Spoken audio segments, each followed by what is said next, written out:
उठाओ फोन और बना दो अपनी बेस्ट टीम अपने स्किल पे @skillfantasy, link in the description.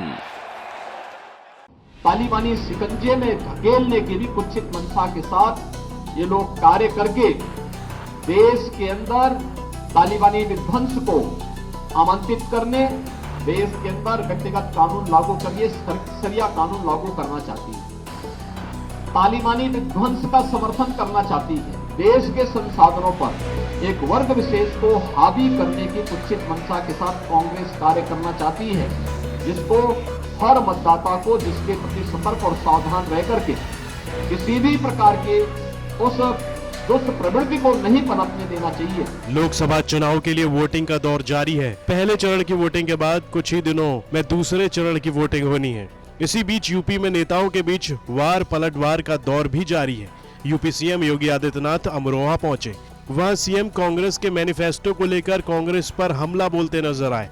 Congress पर आरोप लगाते हुए कहा, कांग्रेस देश में शरिया कानून लागू करने और जनता की संपत्ति का बंटवारा करने की मंशा रखती है। सीएम योगी ने अमरोहा में कहा, यानी व्यक्तिगत कानून देश के अंदर हम कहते हैं 2 प्रधान 2 विधान 2 निशान नहीं चल सकते। इसके लिए 1953 में डॉक्टर श्यामा प्रसाद मुखर्जी जी ने अपना बलिदान दिया था, लेकिन कांग्रेस देश के अंदर व्यक्तिगत कानून लागू करिए, शरिया कानून लागू करना चाहती है, तालिबानी विध्वंस का समर्थन करना चाहती है। और ये जो कांग्रेस की मंशा है या इंडी गठबंधन की मंशा है या आधी आबादी का अपमान तो करती ही है, एक खतरनाक इरादे की ओर भी देश का ध्यान आकर्षित करती है। ये जो 2-3 कुछ ये जो महत्वपूर्ण जो देश के सुरक्षा से जुड़े हुए, देश की संप्रभुता से जुड़े हुए, आधी आबादी की गरिमा से जुड़े हुए महत्वपूर्ण मुद्दे हैं, उनमें कांग्रेस की मंशा स्पष्ट उजागर होती है कि उनका इरादा देश के प्रति अच्छा नहीं है। कांग्रेस और उसके सहयोगी दलों ने देश के साथ गद्दारी की है। अब एक बार फिर गद्दारी करने के लिए अपने झूठे घोषणा पत्र के साथ आपके पास आए हैं। मुख्यमंत्री ने आरोप लगाया कि कांग्रेस के घोषणा पत्र को देखें। वो कहते हैं कि अगर हमारी सरकार बनी तो हम शरिया कानून लागू कर देंगे। आप बताओ, देश बाबा साहब भीमराव अंबेडकर द्वारा बनाए गए संविधान से चलेगा या किसी शरीयत से चलेगा?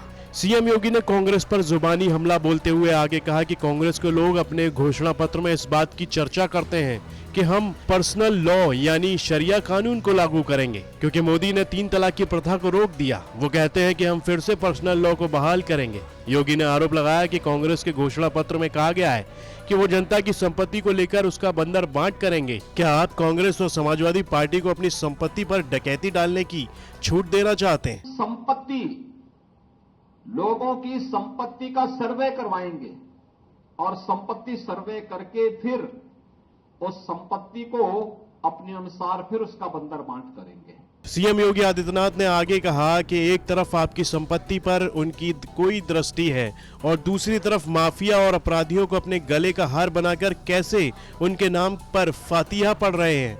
योगी ने पूर्व प्रधानमंत्री मनमोहन सिंह की साल 2006 में की गई एक टिप्पणी का जिक्र करते हुए आरोप लगाया। डॉक्टर मनमोहन सिंह जब प्रधानमंत्री थे उस समय उन्होंने कहा था कि देश के संसाधनों पर पहला अधिकार मुसलमानों का है। यानी पहले देश के संसाधनों पर लूटपाट।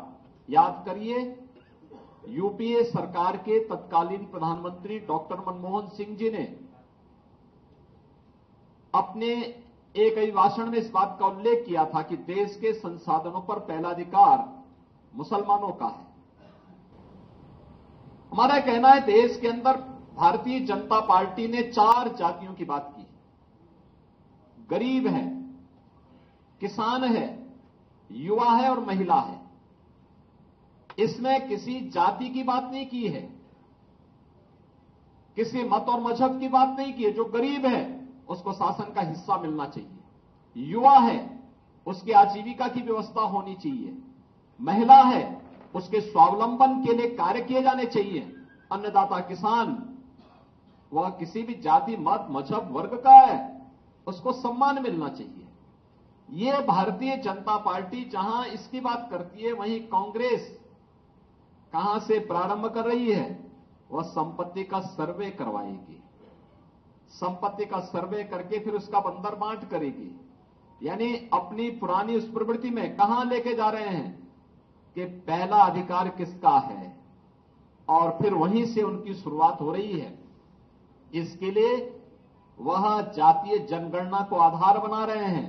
65 वर्षों तक शासन किए, एससी, एसटी, ओबीसी और अन्य जातियों को इन्होंने उनका अधिकार नहीं दिया, उससे उन्हें वंचित किया।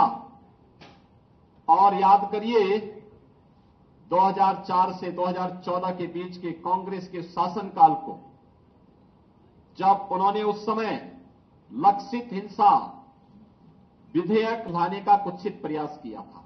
बहुसंख्यक समाज की भावनाओं को कुचलने के लिए, उनकी अभिव्यक्ति की स्वतंत्रता को दबाने के लिए एक कुत्सित प्रयास किया था। भारतीय जनता पार्टी के भारी विरोध के कारण वह उस विधेयक को पास नहीं कर पाए थे। भारत के प्रति इनकी मानसिकता क्या है?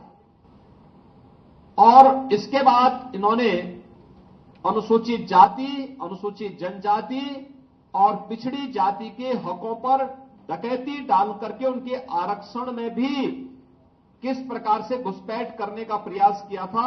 इसके लिए रंगनाथ मिश्रा, जस्टिस रंगनाथ मिश्रा, जो पहले सीजीआई थे, चीफ जस्टिस ऑफ इंडिया थे, बाद में कांग्रेस के सांसद बने, उनकी अध्यक्षता में जो कमेटी बनाई गई, उस कमेटी की सिफारिश कांग्रेस की मंशा के अनुरूप देश के अंदर लागू करने के कुत्सित प्रयास हुए थे, जिसमें एससी, एसटी और ओबीसी के आरक्षण के अधिकार को जबरन कुछ वर्ग विशेष को देने के कुत्सित प्रयास इन्होंने उस समय प्रारंभ किए थे। सीएम योगी यही नहीं रुके, उन्होंने आगे कहा कि अगर ऐसा होता है तो हमारा दलित कहां जाएगा, पिछड़ा कहां जाएगा, पाल गरीब किसान कहां जाएगा, माताएं बहनें कहां जाएंगी, नौजवान कहां जाएगा। उन्होंने मोदी सरकार के कार्यकाल में भारत में आतंकवाद को नेस्तनाबूद करने का दावा करते हुए कहा कि 10 साल पहले देश में भय और आतंक का माहौल होता था, लोग डरे हुए रहते थे।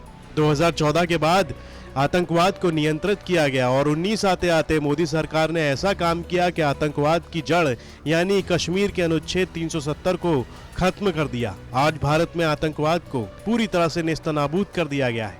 ब्यूरो रिपोर्ट यूपी तक।